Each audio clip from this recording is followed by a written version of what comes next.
Le terapie intensive, questo è un bel dato, sono 40.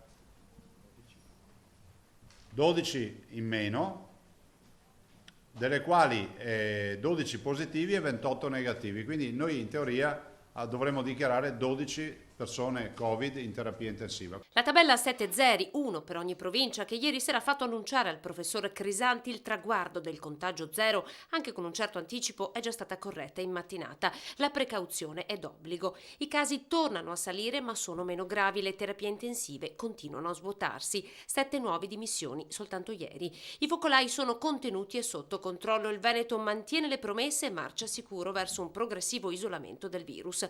Restano fermi per ora, in attesa di nuove notizie, gli elettori chiamati a rinnovare il Consiglio regionale ai comuni e i bambini. Per i centri estivi l'ordinanza tanto attesa resta nel cassetto fino a domani.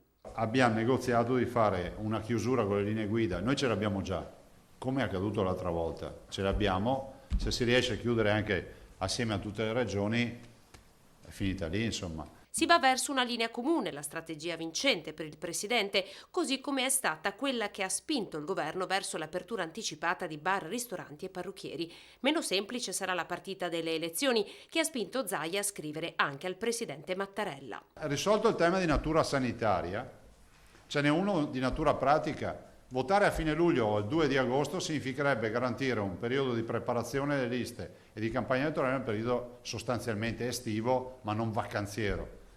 Votare il 6 o il 13 di settembre significa presentare le liste a Ferragosto e fare la campagna a Ferragosto. E poi c'è il tema dei tamponi, uno strumento diagnostico destinato a tramontare. Il futuro sarà il test rapido, fai da te e a basso costo. Ognuno di noi avrà un protocollo, a questo punto non esiste più problema di lockdown, di infezioni, perché abbiamo l'obbligo per legge, faremo un'ordinanza, di fare l'autodiagnosi con determinate cadenze, identifichiamo i focolai e così la risolviamo velocemente.